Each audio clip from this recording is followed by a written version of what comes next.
Welcome to B&B with Ellie, Biohacking and Beyond, the podcast where we dive into the incredible world of self-healing and mind-body connection using biohacking and lessons from Germanic New Medicine.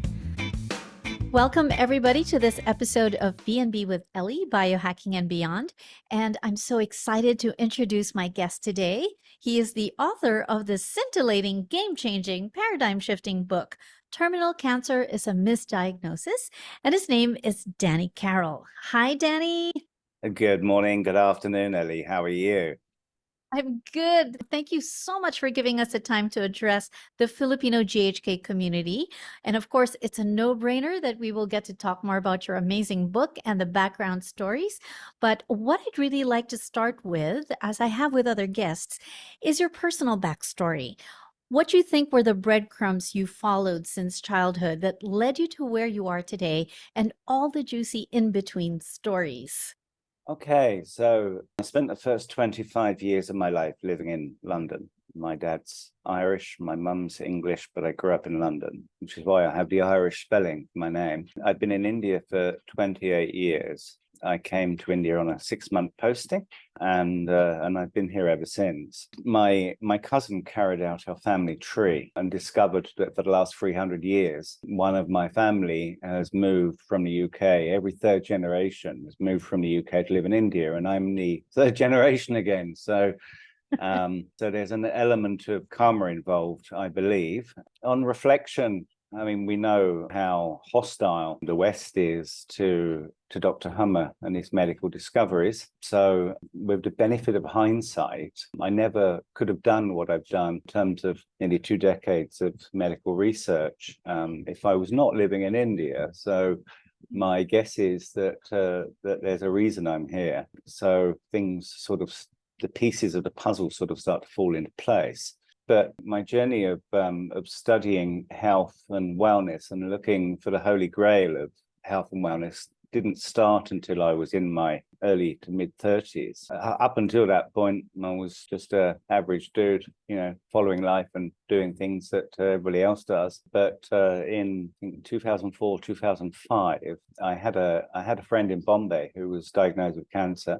And she couldn't afford cancer treatment, so I ran a marathon to fund her treatment, and she was delighted at the time. So I funded her treatment, but and then unfortunately ensured her compliance to treatment as well. So she used to message when she went into hospital. Ellie, they said she had cancer, right? But she looked fit and fine to me, at least from the outside. When she went into hospital and started taking chemotherapy, she used to message me from hospital saying, I don't know what these doctors are doing, but it feels like they're putting poison in my veins. And of course they were, right? So chemotherapy is basically mustard gas. And she had 3 rounds of chemo and she died.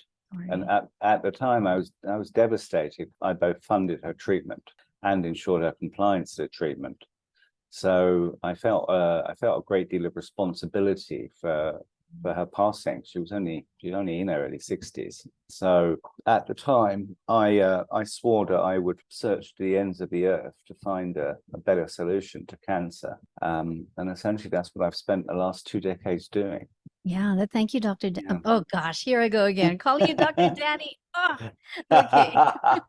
You might as well be, right, with the kind of work that you do. I went through the same thing. I also participated in one of those marathon runs to fundraise for a relative who was suffering from leukemia at that time. And what I wanted to ask was, what cancer did your friend have?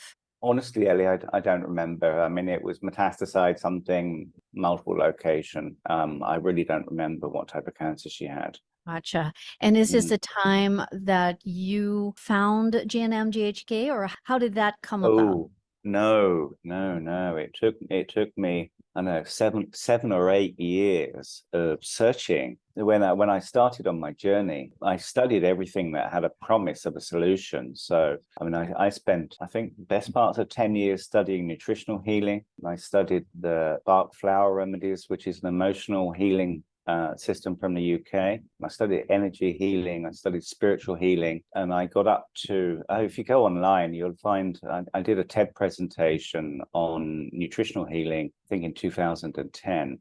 but I got all the way up to 2012. And by that point, frankly, I wasn't convinced that I'd found the answer to anything. So I continued my search, but my direction changed dramatically in 2012 when I had a cathartic healing experience. What happened in 2012 for about a 6-month period? I had golf ball sized knots in my muscles, and I could barely walk. And I was in physio, and what the physio does when you have knots in your muscles is they use their elbows to iron out the knots, which is excruciatingly painful, and basically it bruises your muscles and everything. And I'd go into physio, they'd iron out these knots, and I'd go back 2 days later and they'd all come back again, right? So I was on like this excruciating merry-go-round for about a 6-month period. I had a very interesting challenge in my life at that point in time, Ellie. I had split up from my ex-wife in 2011. I was in a new relationship with an American diplomat. She was her first posting was in Bombay, and her second posting was in Santiago de Chile. So we'd agreed when we started dating that when she left India, that we would go our separate ways, because obviously nobody has a long distance relationship between South America and India, right? I mean, that's insane. So it got to the Friday evening before she was due to leave, and we had a major problem. That because we had this relationship of no expectations and no commitment, I mean, it was just a really super fun relationship. By the time it was due for her to leave, we'd become soulmates, basically, which then made it impossible for us to terminate our relationship. And so we sat down on the Friday evening before she was leaving, and we agreed that we couldn't terminate the relationship. So we said, okay, let's try this ridiculous long distance relationship between South America and South Asia, which is insane. But anyway, we had no choice. And when I woke up on a Saturday morning, all of the knots that had riddled my body previous 6 months and up until that discussion, basically they'd all just magically disappeared. Yeah, it was crazy. I mean, and I at that point in time, I didn't really know why the knots had come, and I didn't really know why they'd gone. All I knew was that the only difference between Friday night and Saturday morning was the fact that my girlfriend and I decided not to terminate our relationship. I had a hunch that what I had learned from that experience is the power of my mind to both cripple me, essentially, and give me back my health at the snap of my fingers just by solving a life problem. I was planning to do a PhD to take some time out, and I had a suspicion that there could be a similar connection between the mind and cancer, in the way that there was this connection between my mind and these knots. So I was looking for a university that had a medical specialization and a psychology specialization, and I was planning to build a bridge between them to explore this mind-body connection. And in the process of looking for that university, I found Dr. Hummer. Right? Wow. And here's the thing, because I'd already spent many years studying many alternative modalities. What I'd learned, Ellie, is that with alternative modalities, the more value there is in the modality, the more vitriol you find online. You can work that out for yourself, right? But when I started researching Dr. Hummer, I'd never seen so much vitriol online, right? And I'm like, wow, I mean, there's got to be some real value under the hood of this one, right? Because it was extraordinary, the amount of vitriol I found, anti-Semite and murderer and all of these things, right? So I'm like, wow, this has got to be really good, right? All the more I should look into this. Two questions, Yeah. Danny. One is there's something about us Filipinos we call marites, and we want to know stories behind love stories and all. Are you still with this lady? And what happened with that? Did you go and reunite with her where she was? And the second question is, were the knots just in the legs, or were they everywhere? Question number one, that wonderful human being is now my beautiful wife. Oh, yay! We got married on a beach in Mexico, on a beach called Tulum. which is just the most beautiful part of the world you can ever imagine. So when we survived the Chile posting, I said, okay, if we can do Chile, then we can do anything, right? So we still have I'm still based in Bombay in India. My wife shifts around to different places every 2-3 years. She's currently in Dublin, so I sort of split my time between Dublin and Bombay. So yes, and she's still my soulmate, Ellie, as well, right? So I have this big smile. it seems that nature knows best, right? So Yes. this is the most extraordinary human being I've ever met, let alone extraordinary woman. Your muscles wanted to follow her. Yeah, You know? and the second question, no, they were not only in my legs, they were in my calf muscles, they were in my thighs, they were in my arms, they were in my back. I mean, literally my body was riddled with these golf ball-sized knots. So yes, it was everywhere. And did you get to investigate that particular biological program when you finally discovered Dr. Hammer? And was that like a light bulb moment for you because it was a personal experience? I have. I mean, my belief is that in the same way that the adrenal gland basically will reduce your stress hormones when you're going in the wrong direction in life. I think that I haven't discovered the exact biological program that Dr. Hummer would attribute it to, but it was in line with the adrenal cortex, with some motor element, and I firmly believe that it was basically. It was nature trying, because I was in the process of ending the relationship with my soulmate. So I firmly believe that nature was trying to slow me down from running in the wrong direction, basically. Yeah, I mean, and it just resolved overnight. So it was quite an extraordinary experience. What I learned from the previous years that I'd been studying various modalities is, I mean, when you study nutritional healing, you're looking at detoxing the body. And when you're looking at embarked flower remedies, you're looking at the mind. I mean, you're in all of the right areas. But the problem is you don't actually get the true result until you look at our biology as an integrated and holistic system. So in the same way, the mistake that conventional medicine has made is by carving up specializations. You can't look at the mind independently and the body independently and study them separately as separate instruments. I mean, it's an integrated system. And the mistake I've been making until 2012 was doing exactly that. I mean, I was studying the body, couldn't find the answer, studying the mind, couldn't find the answer. And it's not until you see the big picture and you see the integration between life, the brain, the psyche, and the body that you can start piecing together the entire picture. And that's what I discovered from that. I totally identify with you. I'm a trauma therapist and I see clinical grade conditions as well. And so I also studied a version of backflower remedies in something called NAET, Nambujipad's allergy elimination technique, and we use homeopathic vials of backflower remedies. And so sometimes I would use that to sense the energy of where the trauma was coming from or the specific emotion. In NAET, we have vials of all of the organs and all of the hormones and all of the brain parts and everything.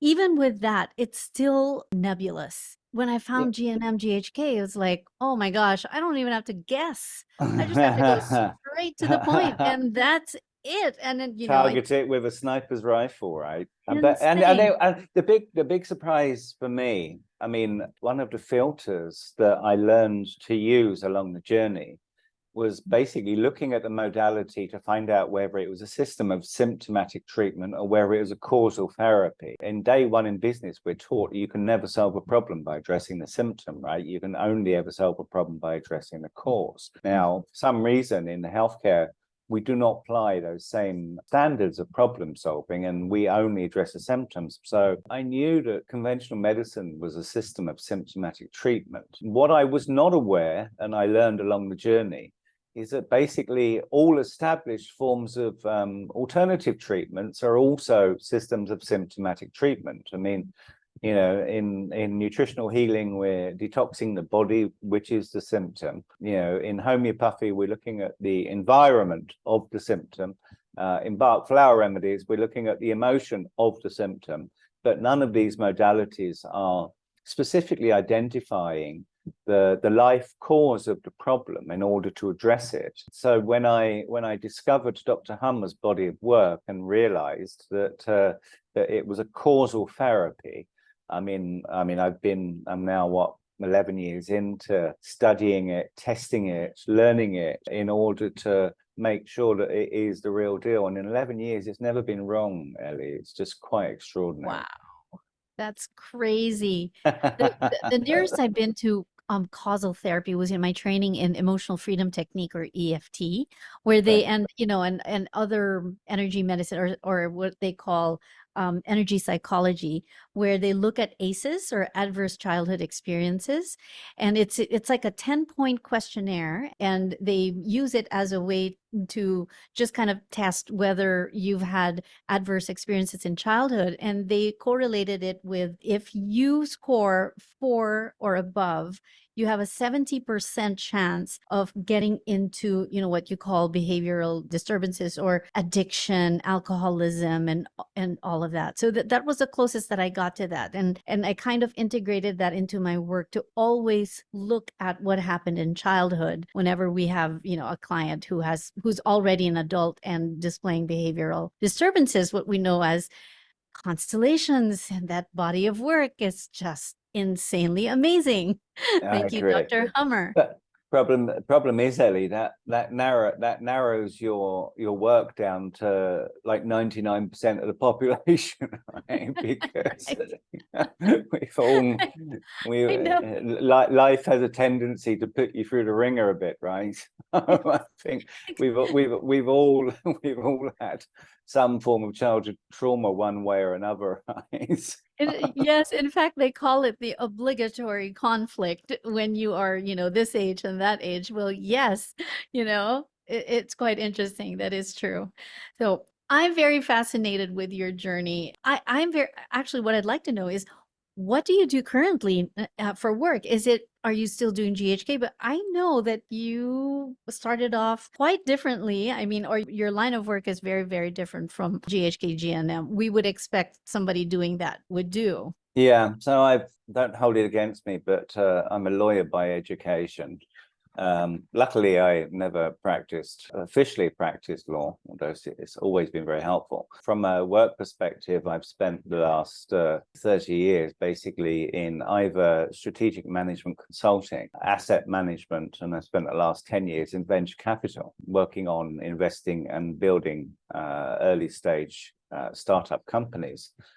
So absolutely nothing to do with medicine whatsoever, and nothing to do with healing in any fashion, whether it conventional or mainstream, right? Or alternative, sorry. So yeah, no, I mean, I'm a businessman, but again, on reflection, and hindsight's always 2020. When I look back, the way I've been able to guide my journey along identifying and solving health problems like terminal cancer basically is by applying the same standard of problem solving in health that we apply in business, right? You can only solve the problem by addressing the cause of the problem. And when people came to me, I mean, I've spent the last 8 years now helping primarily terminal cancer patients who doctors are sent home to die, to fully recover their health. And most have been either late stage or terminal, simply because, I mean, if you look at it, right, I mean, if you get a cancer diagnosis, are you going to go to Johns Hopkins leading oncologist in the US, or are you going to go to some random venture capital investor who helps heal terminal cancer patients as a hobby? So yeah, it's a no contest, right? So basically, I've been a last resort for people to come to in situations of desperation, and it's been an extraordinary learning curve for me, right? And the reason why my book Terminal Cancer: The Misdiagnosis is targeted, why I've targeted it specifically at terminally ill cancer patients, is because in my experience, it's the only really homogenous group of people who have the ability and the eyes to see and the ears to hear. What happens, I mean, unfortunately, we don't change until we're on the precipice of destruction. And when doctors send people home to die, if they're not ready to die, they will search the ends of the earth to find a solution, and they will listen, right? Because they have they have no other choice. So when people get to that situation, then I mean I can break through their diagnosis, and they're listening to me, right? I mean, otherwise, if somebody comes to me with what they call an earlier stage diagnosis, the discussion is always, oh, should I do chemo? Should I do surgery? I'm like, everybody's path to healing is different. You do what you need to do. If you survive the treatments, then feel free to come back. So I specifically targeted this introduction, this book, which is essentially an introduction to Dr. Hummer's medical discoveries, and I specifically targeted at terminal cancer patients because they're pretty much the only people I've discovered so far that would have the ability to absorb it. And that's why I did that.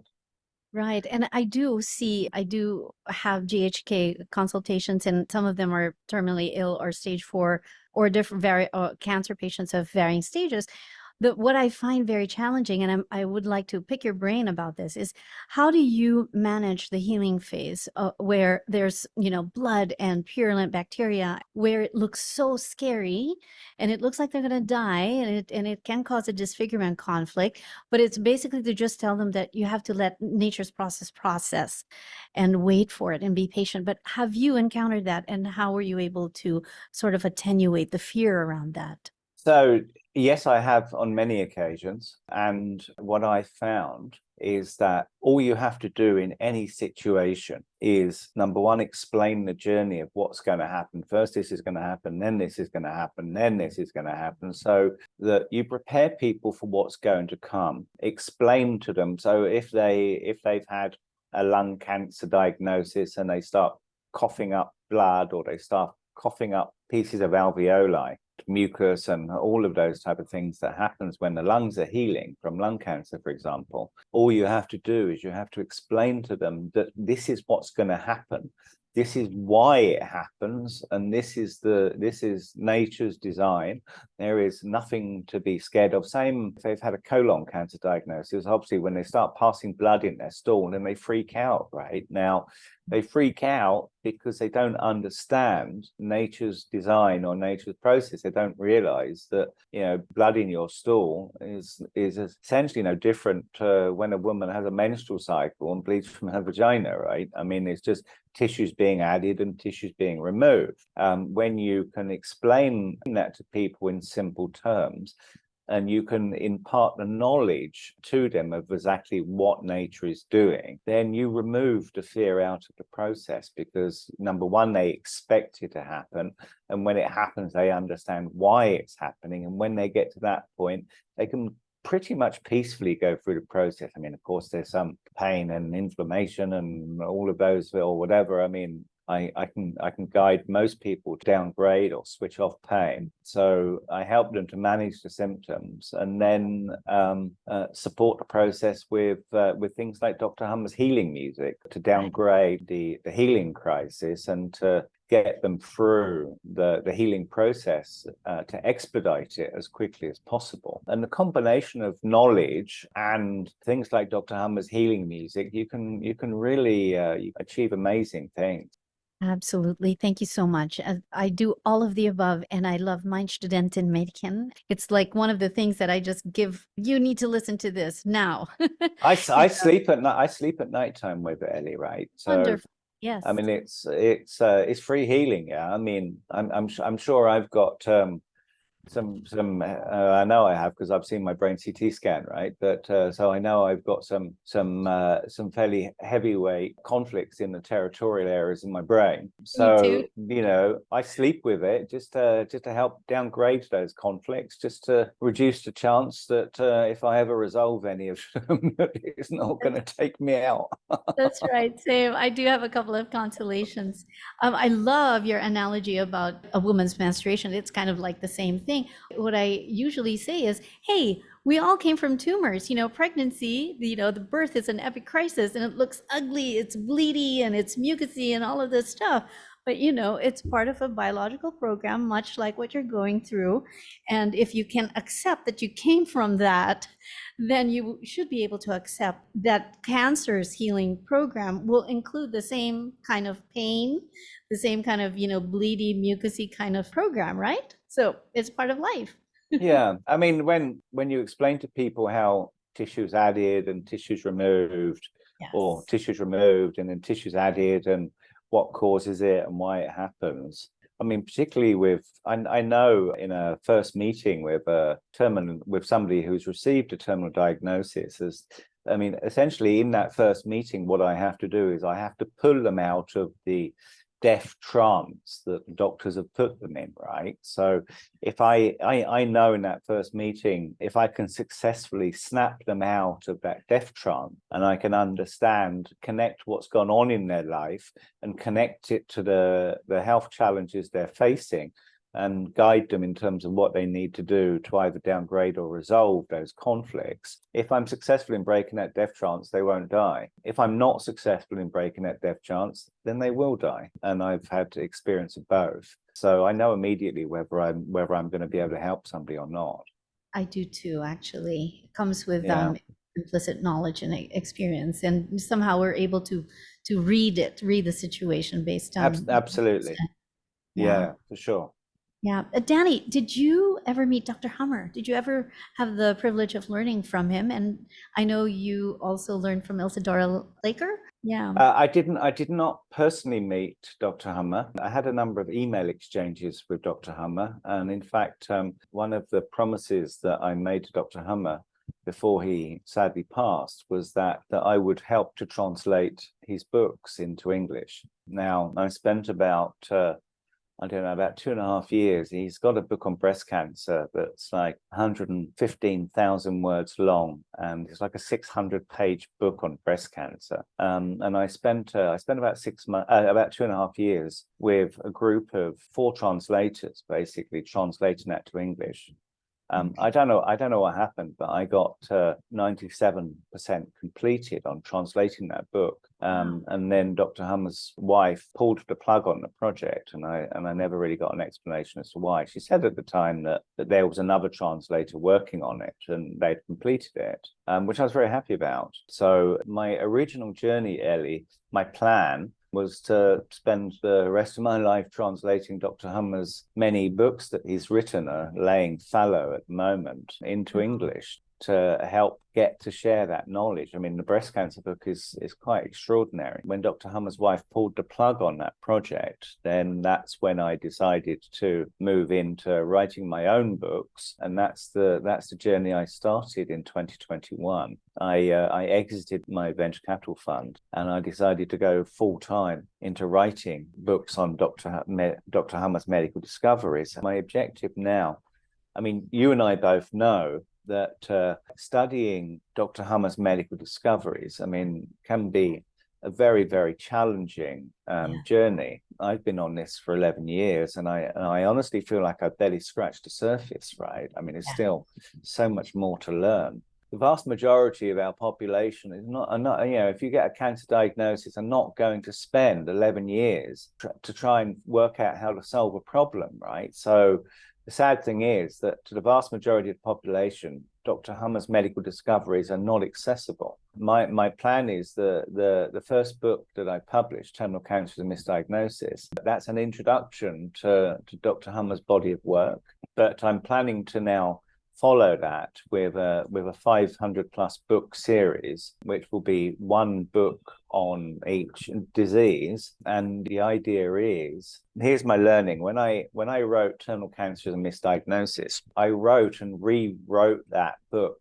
I lost count like 6 or 7 or 8 times, right? So what I did is I wrote the book. I first wrote it in 21. I then sent that out to thousands of people to get their brutal feedback on the book, right?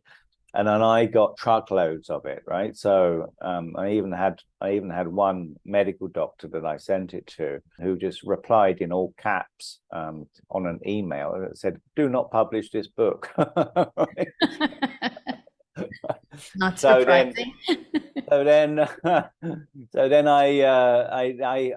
took that feedback and I rewrote the book, and then I sent it out to thousands of people again, and then I brought it back, and then I took the book, and the primary objective of that book basically is to ensure that anybody with no prior knowledge of medicine or no prior knowledge of GHK or GNM could pick it up, read it, understand, and absorb it, right? And the objective of that book was to create enough interest to make people to want to look for more information. If you look at our society and the disease process, basically, most people will have one or two major health problems, right? I've got breast cancer, or I've got chronic eczema, or IBS, or ulcerative colitis, or some problem like that. So what people essentially need is the ability to pick up a book that will take them ideally less than an hour to read, that will give them the cause of their problem, and how to solve it,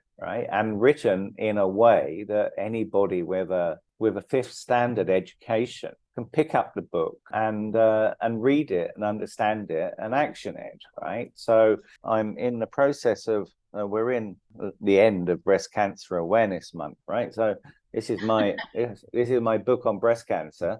Awesome. I wrote a book. This is a book on testicular cancer. This is in memory of Dr. Hummer, Yes, right? Dr. Hummer, right? This is my book on atopic dermatitis. And I've got one more book at the moment on IBS and ulcerative colitis. Now, if you go to my website, which is danny-carroll.com, there's a tab on there called The Healing Tribune. All of these books are available to read for free. I took a decision that this information is life-saving, and it's not correct to put them behind a paywall and then make them inaccessible to people who do not have the resources to buy and read it. These 4 books and the balance 500 books in the series will all be up on my website and available to read for free. The magic, this book, Terminal Cancer is a Misdiagnosis, I never could have got this book. I mean, this book was awarded the gold medal in the 2023 Global Book Awards in the category of medical books, right? Honestly, Ellie, I never could have got this book to the standard that I got it to without the inputs of thousands of people. Okay. Right. What I learned from that is that not only does this book benefited from that process, but all of the books need to benefit from that process. So I'm in the process of developing the technology to facilitate a GHK collaborative book writing community. So to write these 500 books, I would expect these books will be the future books of healing, the future books of medicine, whatever you want to call them. And basically, I mean, each of these books, I mean, it's like a little Reader's Digest, right? So it's a little 60, 80, 90 pages, so you can read it in a short period of time. Here's the challenge, Ellie. We have 500 plus books to both write and market to 8 billion people. So if you look at the complexity of the challenge, both writing 500 plus books in itself is going to be a challenge, and then marketing 500 books to 8 billion people,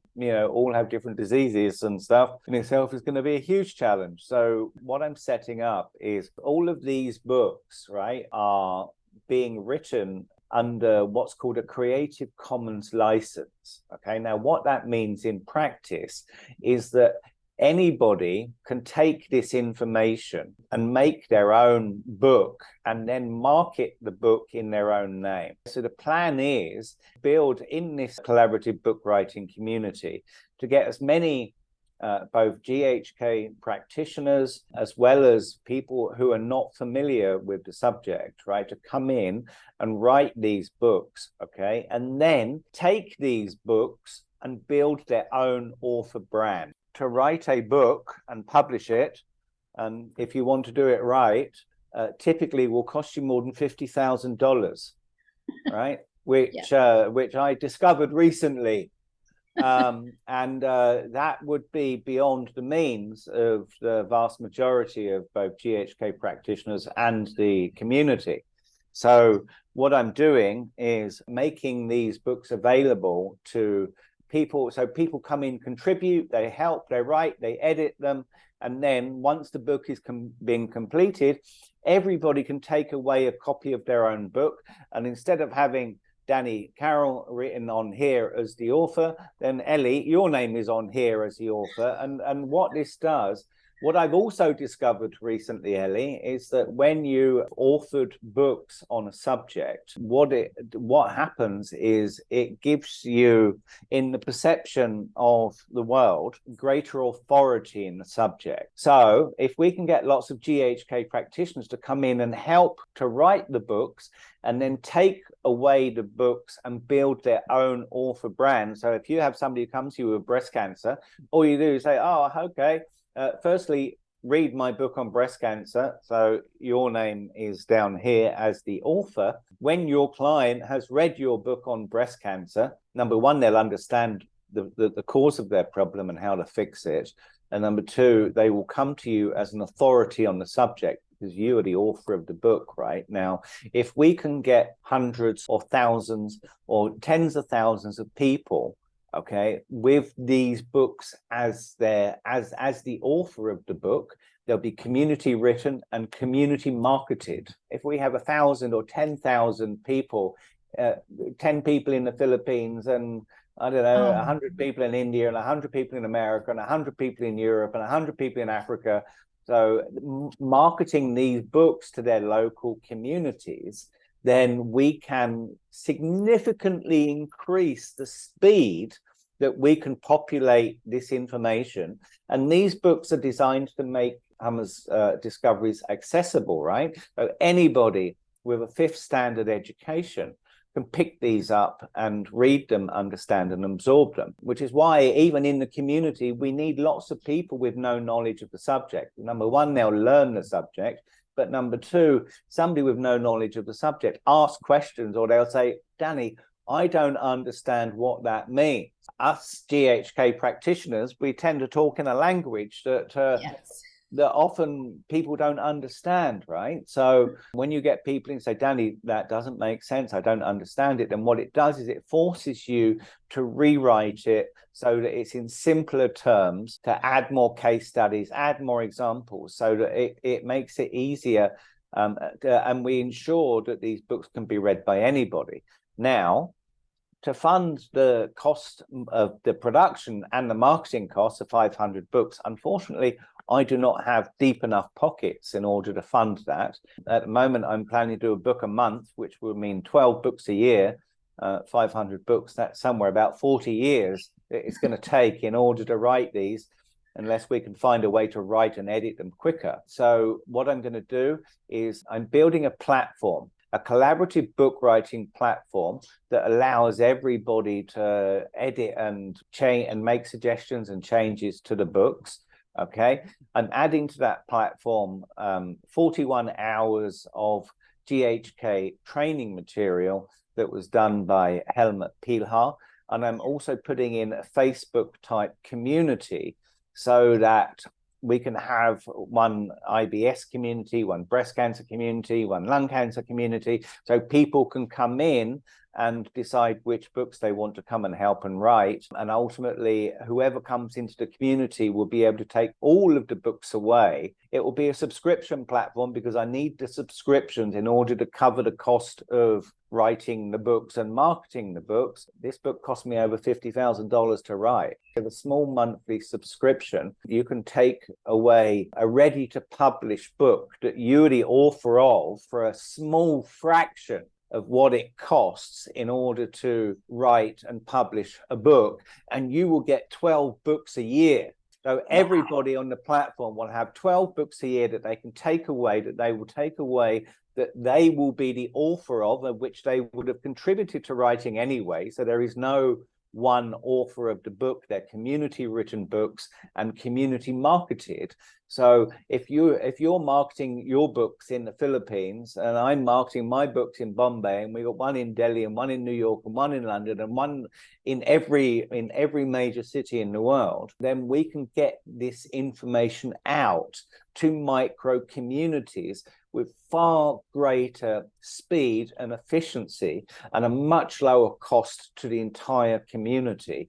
And we can finally make these medical discoveries accessible and get them out to the world so the world can discover Dr. Hummer's extraordinary discoveries. Wow. Danny, I'm speechless. You are just a human being, this phenom. You just married all of your passion for GHK and for helping communities with your lawyering. I'm sure that, you used some of that knowledge for this, and also your business savvy and marketing savvy. You put it all to good use for this wonderful cause. And I'm telling you right now, the Filipino community, GHK community, is in. I am definitely in. Come on, Ellie. 110%. I am just going to help you market this in my country, and I'm just going to see what I can do to translate it into our mother tongue and to help the poor people that we have here, who I want to help. Have them and translate them into local languages and really make this information accessible. Let's get it out to people. Let's present it in a format that's digestible. I mean, each of the books, if you've got breast cancer, okay, you don't want to go and spend 11 years studying Dr. Hummer's medical discoveries in order to work out how to solve your problem. You just want to pick up the breast cancer book that tells you the cause of the problem and how to solve it. And that's all you need, right? Okay. I mean, us GHK practitioners, we're never going out of business, right? Because, there's still the difference between knowledge and wisdom, right? I can get the knowledge and I can understand, okay, my mammary gland breast cancer is basically caused by a nest conflict and my child just got hit by a car, and that's why my mammary glands have been reactivated so I can lactate and produce milk so that I can nurse my child back to health again. Okay, I understand it, right? But the going through, hand-holding people through the journey, I mean, GHK practitioners will always be required to do that, right? Because that's a bit that we have the wisdom. We've done it many times, right? So the difference between knowledge and wisdom will always ensure that GHK practitioners will have a role in the process. And when every GHK practitioner has their own library of 500 books, so everybody got lung cancer, okay, read my lung cancer book. Okay, I got breast cancer, okay, read my breast cancer book. And the authority that gives each of those practitioners, these or whenever, when people come to you, oh yeah, this is my book, read my book on whatever problem you're suffering from. I mean, it's potentially a game changer for everybody. Absolutely. And I'm in the Pilhar Academy educator course, so I will propose it to some of the community that we have within that group of GHK practitioners, educators in training. I'm sure they would love it. Wow. I mean, this is so amazing. I love what you're doing. Basically, you're saving our lives, Danny, because Dr. Hummer saved our lives. We just have to make his discoveries accessible for people, right? He did, but Dr. Hummer was, exiled and all of that because his work will change the medical paradigm as we know it. But basically, we're also putting our lives on the line for putting out this information. But then if it's spread to billions of people, well, they can't do anything because billions of people already know it. Absolutely correct. If this was taught in schools, there would be no healthcare system, Ellie, right? Exactly. You know that, and I know that. And we need to package this information. I mean, frankly, even children can pick these books up and read them and understand them for the most part, right? I mean, they're structured in a way that anybody can read and understand the problem. But so we now just need one book on each disease, right? So that when somebody gets a medical diagnosis, they can pick this book up. I've included one chapter in there that includes the conventional medicine approach to the problem, and then the GHK approach to the problem, a discussion on a comparison of the differences between the modalities. So it's a one-stop shop, so that people can come in and they can see the conventional medicine bit, they can see the alternative medicine bit, they can take a call as to which modality they think resonates with them more or makes more sense. If we can get this information out and again translated into every language in the world, right? I mean, we can make an extraordinary difference in a relatively short period of time.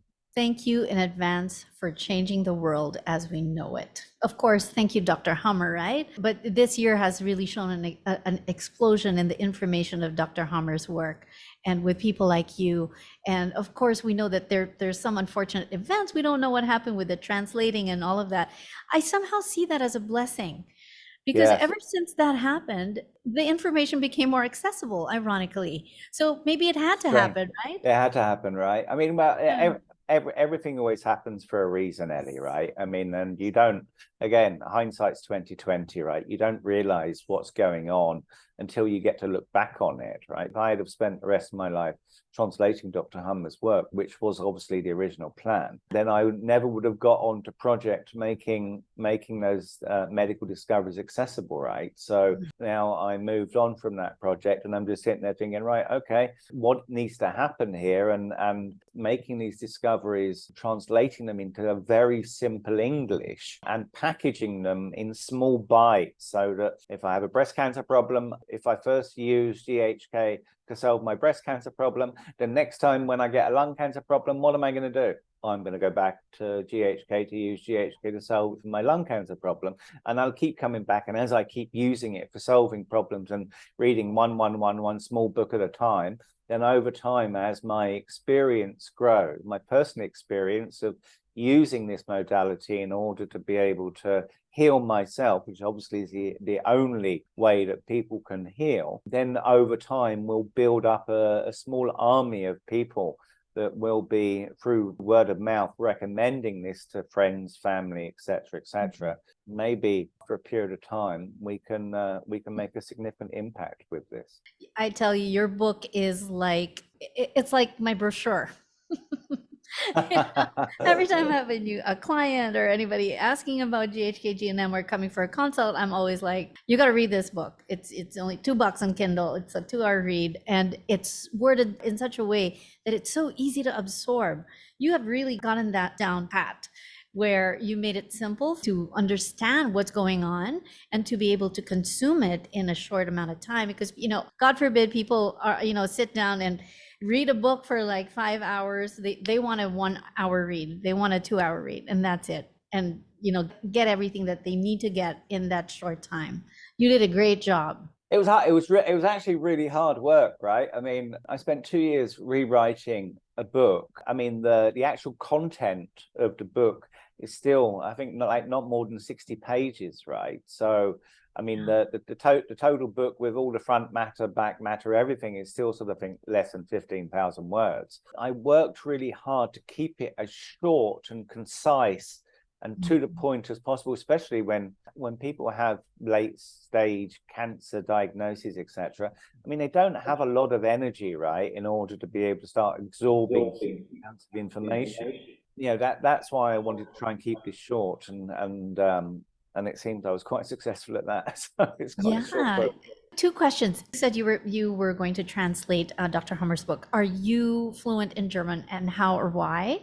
Number 2, the 500 books, is that based on Dr. Hummer's untranslated books? Or I know he has work that still needs to be translated, or is that just based on the SBS's, based on his work?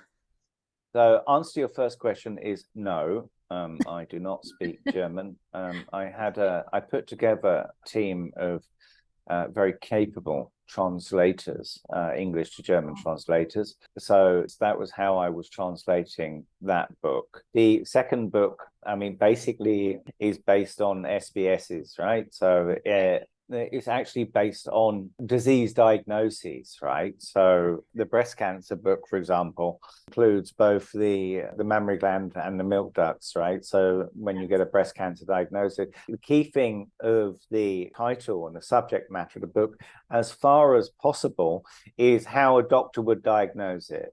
Okay, so when somebody says, okay, I've got a breast cancer diagnosis, then that's going to trigger people to search for a solution to that diagnosis. So the title of the book, as far as possible, has to mirror the type of diagnosis that a doctor gives, because that's what people are going to search for. You have to start from the consumer perspective and say, right, okay, what happened to me and how am I going to respond? So I'm going to have a medical diagnosis, breast cancer, and then I'm going to go and search for information that can help me solve that problem. So that's basically, now there are exceptions to that rule, because my book on atopic dermatitis, for example, I mean, it covers eczema, hives, urticaria, cold sores, herpes, rosacea, lupus erythematosus, measles, chickenpox, rubella, vitiligo, wart. So anything to do with the dermis, Separation basically. conflict. Yeah, I can't write an entire book just on eczema, right? So, and it wouldn't really make sense to. So,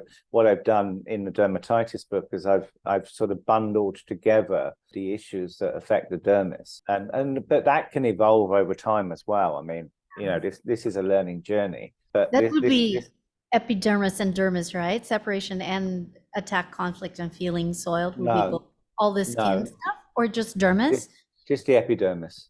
Oh, just the epidermis. Okay, just Yeah, the yeah. Dermis, I'll put in a separate book because then obviously you got, yeah, again back to the diagnosis, right? I mean, in the dermis, what you're gonna have boils and acne, carbon. and you know those type of issues that will affect the dermis, or melanomas and stuff like that, right? So, and again, I need to work out: do I do a book on skin cancer? Do I do a book on what? You got to look at it again from a diagnosis perspective, right? So. Yeah. And even with the dermis, I'll probably separate it up into different medical diagnoses, although the books will be very similar in a lot of their content. Again, you have to look at it from a perspective of what problem have I been diagnosed with, and how do I try and find information to solve that problem. So it might, with the dermis, we might end up having to write 2 or 3 or 4 books on the different issues, skin cancer, etc., that come from the dermis. I mean, we're building the plane whilst flying it, right? So that's something we're going to have once we start getting the community together. And I've nearly finished developing the platform for this. So if anybody would like to come along for this journey, if you can sign up to my website at danny-carroll.com, I will be sending out, I'm going to start beta testing this platform very soon, hopefully within the next couple of weeks. So if you would like to come in and beta test the book writing platform, the book writing community, and use the learning material, I will be beta testing it probably in the next week or two. And I will be sending the beta test requests out to my email list. So anybody that's subscribed to my website basically will be invited to come in and help to eke out some of the bugs and beta test the platform to write these 500 books on GHK. And of course, anybody who comes in and stays in will have the opportunity to build their own author brand with these 500 books. Fantastic. I'll add the links and other pertinent links to everything else that you'd like me to share in the show notes, and also in the GHK community in the Philippines. It's going to be amazing. And Ellie, when you sign up to my website, you'll get the opportunity to download a 400-page ebook, free ebook it's written by Bjorn Ebel. It's called The Psychic Roots of Disease. So you get the option to download that. I also have a free 1-year GHK training course on my website, which is basically, it's a daily 6 to 7 minute MP3 lesson that gets emailed to you at 6 o'clock in the morning every day. And those lessons were recorded by one of my colleagues in India, Dr. CJ Verghese, who's been practicing in homeopathy for, I think, about 45 years. And studying GHK since 2007. So he did a daily GNM GHK lessons in MP3 format. So what I've done is I've put those formats up on my website.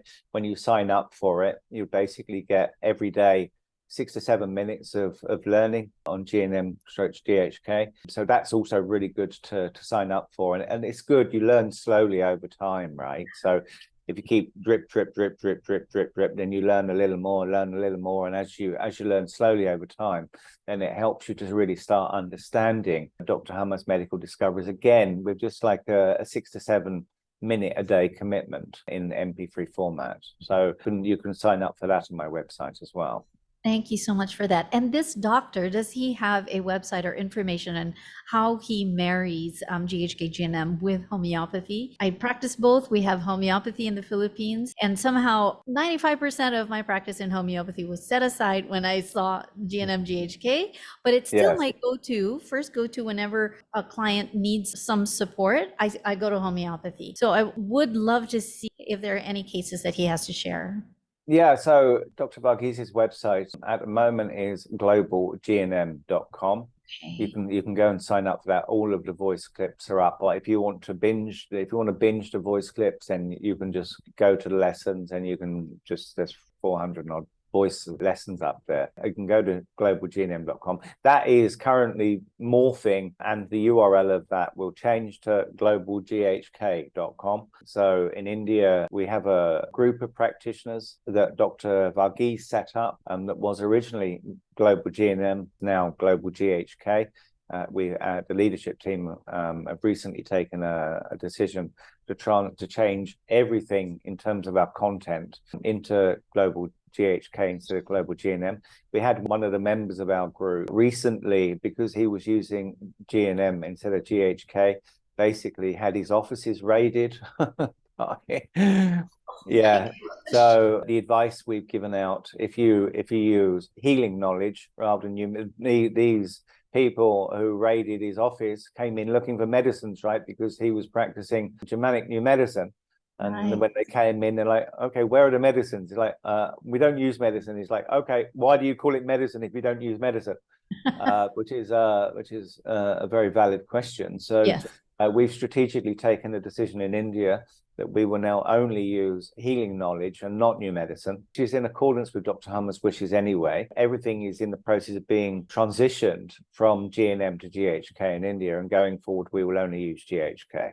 Website will then be globalghk.com. Not to be confused with GHK Global, in which I am a member with, Which is Andy's.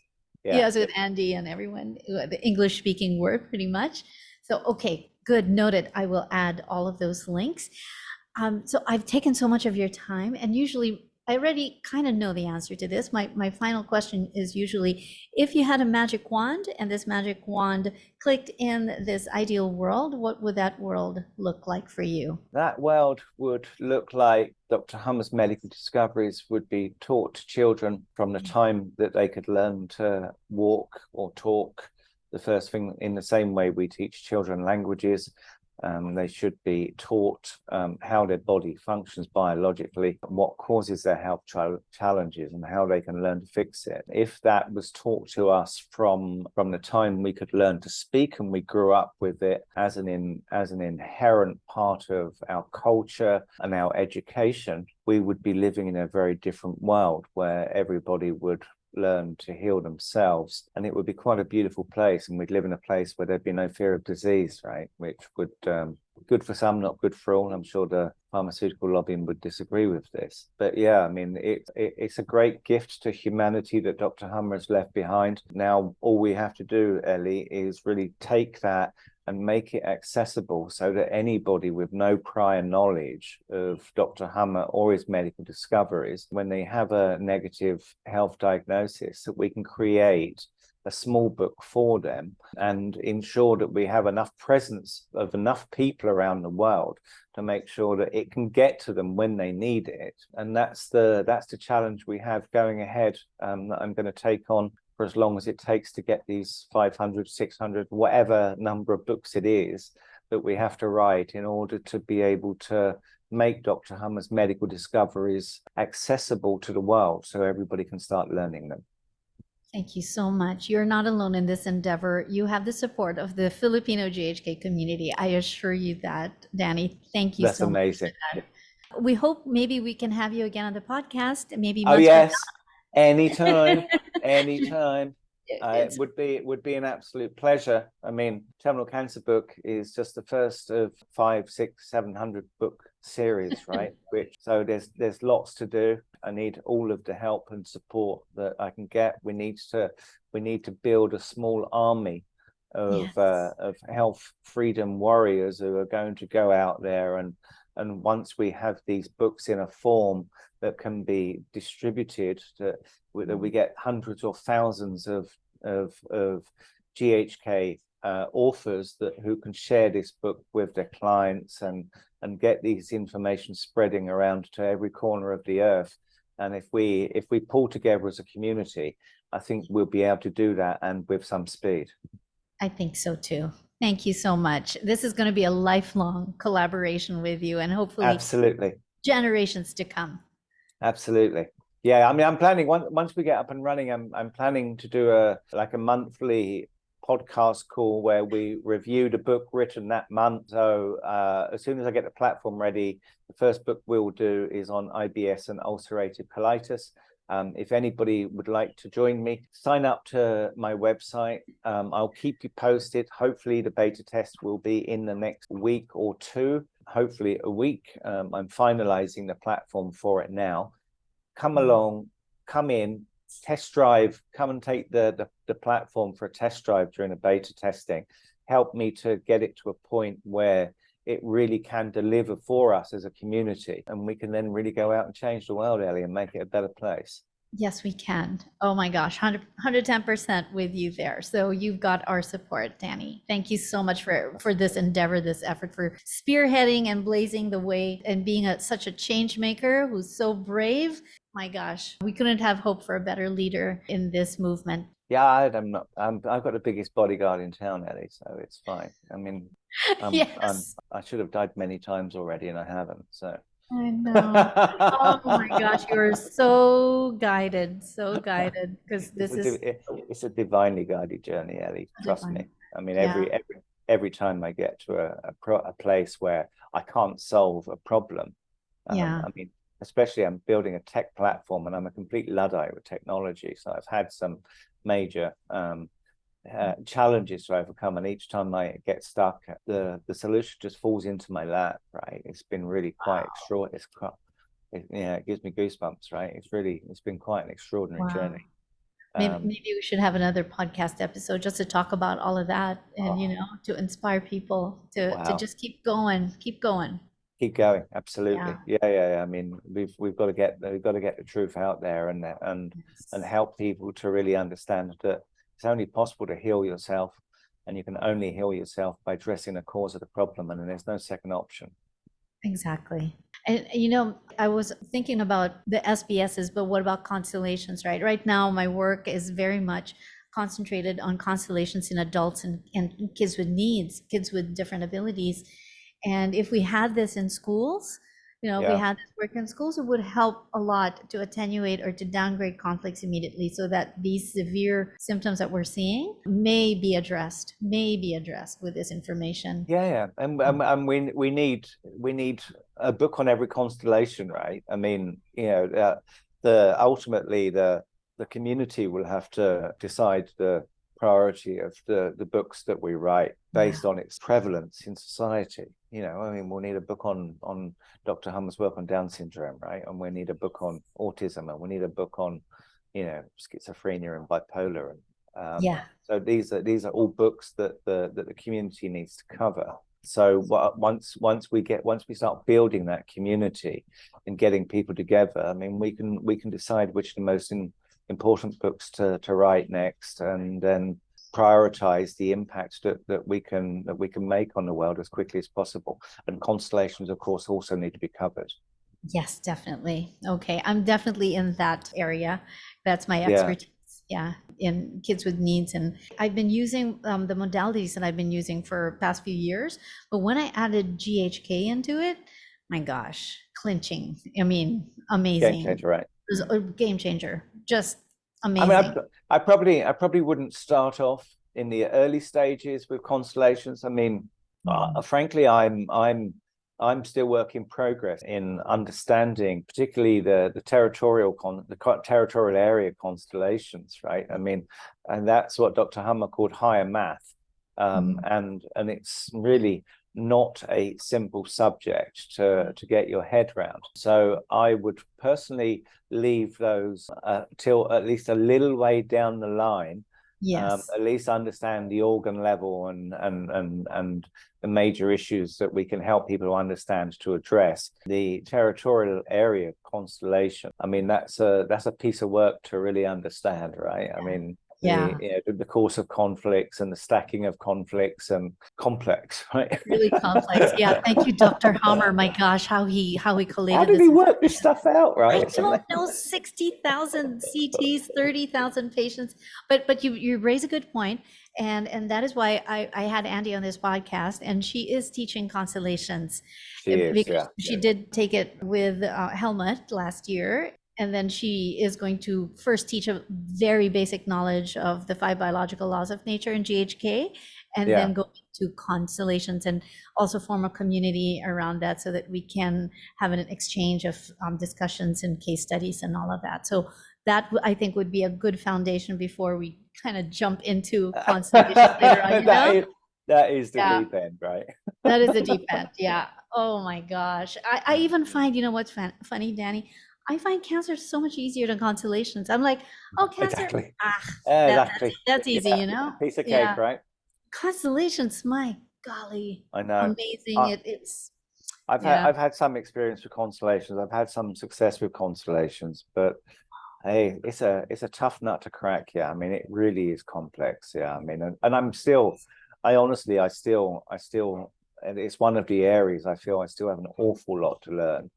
yeah, I mean, I'm still trying to get my head around the idea of stacking of conflicts and conflict jumping with hormone changes and stuff. I mean, it really is quite complex. Yeah. yeah. So that's still on my to-do list to Yes. really sort of do a deep dive on and really sort of unravel and really get to a fundamental understanding of how the territorial area constellations work and how to the appropriate way to address them. I mean, I put Helmut's training material up in the platform. He goes through a lot of this, right? But when you listen to some of the case studies of Dr. Hummer's case studies, I mean, there was one particular situation where a woman was in nymphomania constellation, and a husband is just allowed her to go and do whatever she wanted and whatever, right? And Helmut asked Dr. Hummer, why did you not get them to resolve the nymphomaniac constellation? Because he said, then she'd go into depression, she'd be miserable, he would resolve this problem, he didn't have a heart attack and die, and it's all a bad situation, right? And you're sitting there thinking, I mean, he's like 15 steps ahead. If this happened, this would happen, this happened, this would happen, this happened, this would happen. He would die, she'd be miserable, whatever, and that would be a disaster. You never resolve this problem. And I'm sitting there thinking, wow.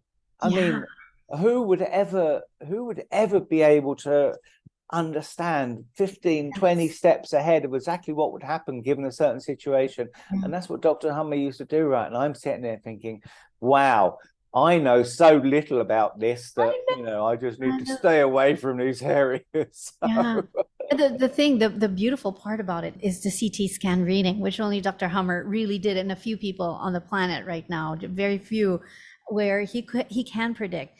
And I've had my I can read CT scans, right? Can you? Who taught you?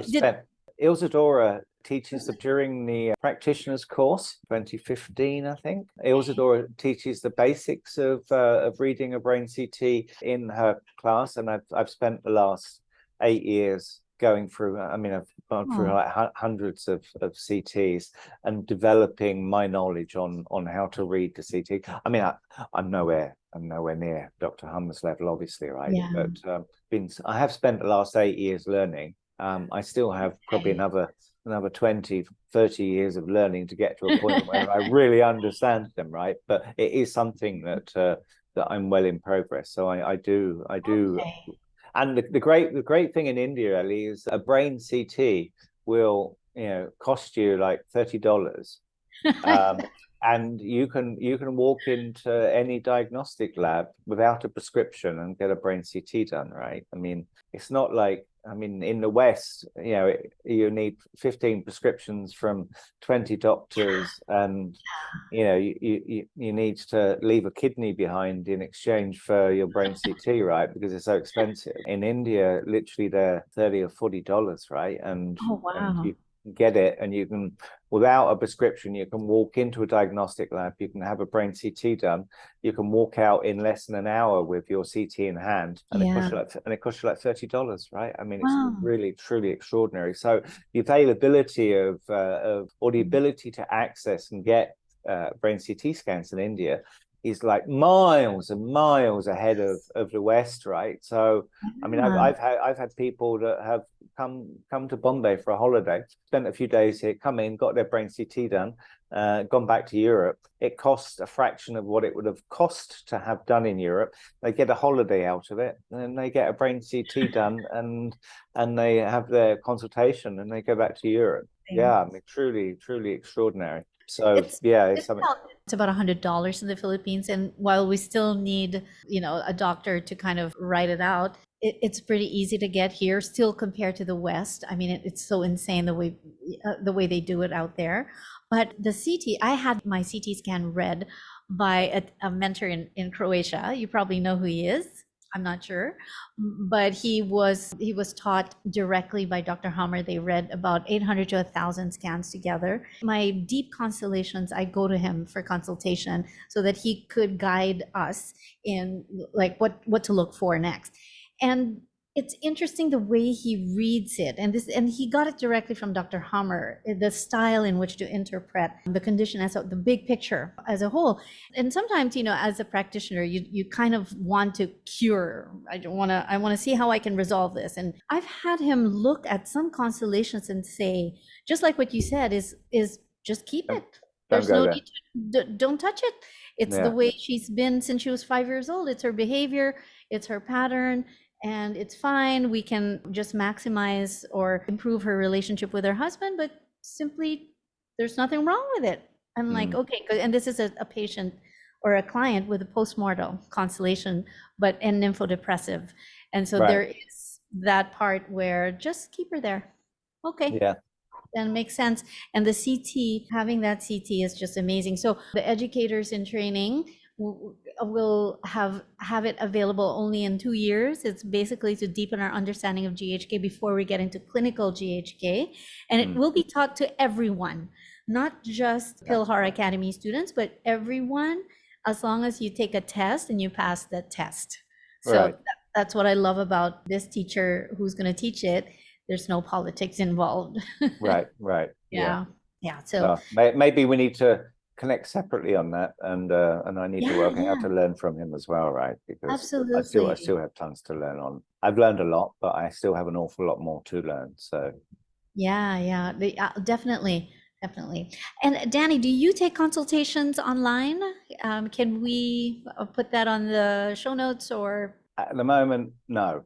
In fact, the answer to that has always been no. I mean, I've worked with maybe hundreds or thousands of people who have come to me for help. A couple of things. Number one, because healing has never been my business, I've never charged for consultations. So I only charging in karma, as we say in India. And but at the moment, between the problem, Ellie, between writing the book, getting the platform set up, and at the moment, because I'm still a solopreneur, so I am writing the books, I'm narrating them, I'm publishing them, I'm marketing them. I mean, my to-do list at the moment is just, it's crazy, right? I mean, I'm slogging, but I simply do not have the capacity to take on consultations. So what I've done further to help some people as much as I can, but also to try and spread the word about Dr. Hammer's medical discoveries, is I've put a referral mechanism on my email where if people refer other people to come and join my website, I tell them after 10 successful referrals, I will do a free health consultation. What that does is it gives people some way to get access to doing a consultation with me. It helps us to sort of grow the tribe, and it's still, we achieve both objectives of growing the tribe and offering health consulting. But at the moment, the only way I'm doing a health consultation is through that mechanism, because I just don't have the capacity to do it, Ellie. Honestly, I'm just like insanely busy. Right, and this is why we're going to help you with that. We will help you with this initiative. Definitely. That would be truly, honestly, truly amazing. I need a lot of help, I can promise you. Yes. This is only going to work if we can successfully build a small army health freedom warriors, right? Yes. If we do not build that army, then we're not going to have the bandwidth and the capacity to get these books out to every nook and corner of the world. We really need a sort of concerted team effort to pull people together to both write and market these books so that we can get I can't get into the villages of the Philippines, right? And I never will be able to. Never say never. I mean, it would be. I have enough trouble getting to the villages of India where I live. I mean, know. you've got to have people integrated into the fabric of those communities in order to be able to both share the information and guide people on those journeys, right? So we need to literally build an army of book writers, book editors, book reviewers, and then book authors that can go out and get this information into the micro parts of their local community. And if we can do that, I mean, we can make a substantial impact in the world. Game. Philippines is covered. You've got it. We're there. Thank you so much, Danny. Oh my gosh, this has been such a fun time. I feel that we could talk forever, which we have. Talk forever, actually. yeah. And we can do it regularly, Ellie. I mean, once we'll have a book a month to talk about, right? So the first book that's going to be edited in the community is going to be on IBS and ulcerative colitis. I mean, if you can help round up an army of people to come in and come and help me to test the beta version and see whether the system is working, then I mean that'd be a fantastic start. Yeah, let's do that. I already have a few people that I know will benefit from that particular talk. It's been an absolute pleasure, Ellie, and I would be delighted to come back whenever you would like to invite me to do so. And that will be soon. Thank you so much. God bless you. And you too. Thanks, Ellie. As an adjunct to this episode, I'd like to talk about some Senseful Biological special programs. All of this information can be found from the website learninggnm.com. Let's talk about ulcerative colitis. When it comes to the colon, except the sigmoid colon, the biological conflict associated with it is what we call an indigestible morsel conflict. This conflict isn't limited to just food. It can also mean morsels for humans, like a car, a house, or a valuable possession. In some cases, it could even be linked to circumstances or unpleasant events that feel indigestible or non-absorbable, such as when an expected purchase, promotion, or promise can't be fulfilled. What's unique about the morsel conflict related to the colon, appendix, and cecum is that it's often experienced as particularly ugly, leading to conflicts like ugly fights over money, property, divorces, court cases, or betrayals. During the conflict active phase, which begins the DHS or Dirkhammer syndrome, a biological conflict shock, cells in the large intestine multiply in response to the intensity of the conflict. The biological purpose of this cell increase is to aid in digesting the indigestible morsel. Even though the colon no longer serves a digestive function, it still reacts with cell augmentation during a biological conflict because originally the entire intestinal canal was involved in digestion. With prolonged conflict activity, a tumor or colon cancer can develop due to ongoing cell multiplication. The tumor can either grow flat, the absorptive type, or take on a cauliflower-like shape, or the secretory type. When the rate of cell division surpasses a certain threshold, conventional medicine labels it as malignant. If it's below that limit, it's considered benign or diagnosed as an intestinal polyp. No symptoms are typically experienced during the conflict active phase, but a large tumor can lead to a narrowing of the colon, causing issues like pencil stool or bowel obstructions, which may require surgery. Following the resolution of the conflict, fungi or mycobacteria, such as TB bacteria, remove the now unnecessary cells. Healing symptoms include diarrhea, the excretory quality, blood in the stool or tarry bowel movements, abdominal cramps, the motor quality, particularly during the epileptoid crisis, resembling intestinal colic, and night sweats. An intestinal yeast overgrowth suggests that fungi are aiding in the healing process. An intestinal infection with bloody diarrhea and abdominal pain can also result from Escherichia coli or E. coli bacteria colonizing the small and large intestines. The severity of these symptoms depends on the degree of the preceding conflict active phase.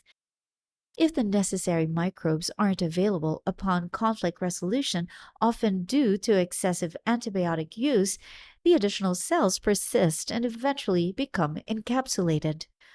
In conventional medicine, this is typically diagnosed as an intestinal polyp or benign cancer. For colitis and irritable bowel syndrome, this is often characterized by inflammation of the bowel with symptoms like abdominal pain, flatulence, diarrhea, and potentially bloody stool, usually develops after conflict resolution. Persistent symptoms may indicate conflict relapses, interrupting and extending the healing process, a condition often referred to as a hanging healing. IBS is also a sign that an indigestible morsel conflict has been resolved with less intense symptoms compared to colitis. Now let's talk about motor conflict. The biological conflict associated with the skeletal muscles revolves around a moderate self-devaluation conflict. These specific self-devaluation conflicts align with those affecting bones and joints. From an evolutionary perspective, self-devaluation conflicts are the primary conflict theme linked to organs controlled by the cerebral medulla and originating from the new mesoderm. The conflict related to the movement of muscles is a motor conflict, often described as not being able to move or feeling stuck. This conflict can pertain to the entire body, constituting a generalized motor conflict, or focus on a single muscle or muscle group, creating a localized motor conflict. Specific muscle-related conflicts. For the facial muscles, this conflict relates to losing face, encompassing the loss of status, reputation, respect, honor, prestige, dignity, disgrace, humiliation, or shame. It can also involve feeling exposed, ridiculed, foolish, or stupid. Jaw muscles, the conflict associated is not being able to bite, and it may be interconnected with bite-related conflicts. The neck muscles, this conflict revolves around not being able or allowed to move or turn the head. The shoulder and back muscles, it involves not being able to get out of the way or step aside. The arm muscles, this conflict can arise from situations where an individual is forcefully held down, such as in cases of physical abuse, sexual abuse, during a vaccination, in a fight, or during play. It may also relate to not being able to hold or embrace someone or to hold someone back, or not being able to push someone away, fight somebody off, or defend oneself. The hand muscles, this conflict is associated with not being able to hold on to someone or hold someone back, particularly in situations involving a loved one leaving or passing away. It can also encompass distress related to hand functions, whether at work, in hobbies, or in sports. For leg muscles, the conflict pertains to not being able to escape, flee, or run away in a literal or figurative sense, such as from a workplace or a relationship. It may also involve not being able to leap aside, follow, feeling rooted to the spot or petrified, feeling trapped, literally or figuratively, not being able to keep up, not being able to climb up. For example, not being promoted, or not being able to kick somebody away. The fear of not being able to walk can also be part of this conflict, often linked to a wheelchair image. Motor conflicts can also be experienced on behalf of someone else, particularly when the feeling of being stuck concerns a loved one. Belief in the hereditary nature of conditions like ALS or MS can make a family member more susceptible to conflicts of the same kind. In the case of a fetus, it might experience the conflict of not being able to escape when the mother is in danger or due to threatening noises in the immediate environment, like loud machinery or kitchen equipment. In this scenario, if the conflict isn't resolved, the baby can be born with partial paralysis of the legs and motor disabilities. The use of loud noises during ultrasound examinations can also be traumatic for the unborn baby. Animals can experience motor conflicts as well, such as during fights with other animals or when they are physically confined, locked up, or held down for medical examinations or vaccinations. This also pertains to conflicts triggered by the practice of animal testing. During the healing phase, the previously atrophied muscle undergoes reconstruction through cell proliferation, resulting in swelling due to edema or fluid accumulation. Simultaneously, water retention, often associated with a syndrome, significantly amplifies this swelling. In conventional medicine, a substantial swelling is sometimes misdiagnosed as a muscle sarcoma or a myosarcoma or a soft tissue sarcoma, as seen in connective tissue sarcomas. Muscle hypertrophy, which is enlargement of the muscle, is the outcome of an ongoing healing process often referred to as hanging healing. Note that all organs originating from the new mesoderm, including skeletal muscles, manifest their biological purpose at the end of the healing phase. Upon the completion of the healing process, the organ or tissue becomes stronger than before, better equipping the body to handle a conflict of a similar nature.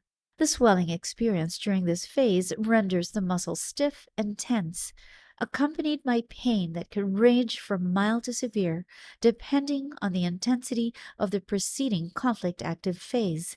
If the muscle pain has a cold quality, it suggests involvement of the periosteum, while hot muscle pain indicates that the muscle itself is in the healing process. For example, a sore or stiff neck may signal an intellectual self-devaluation conflict with difficulties turning the head to one side. The affected side is determined by an individual's handedness and whether the conflict is mother-child or partner-related. In medical terms, widespread muscle pain is often referred to as fibromyalgia, while the presence of inflammation leads to the diagnosis of polymyalgia or polymyalgia rheumatica.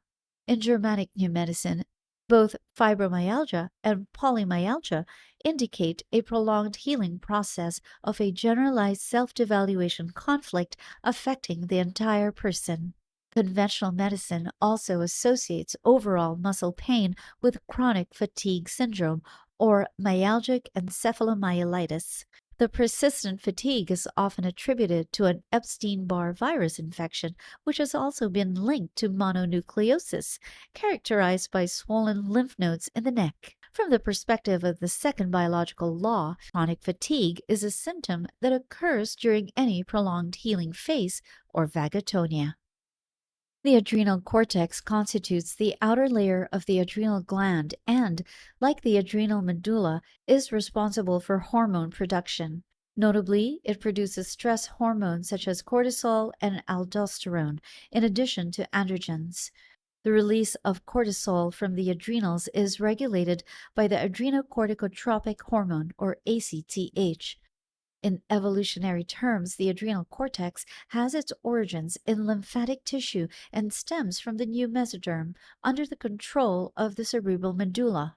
The biological conflict associated with the adrenal cortex revolves around having made a wrong choice, or feeling thrown off course, or having ventured in the wrong direction.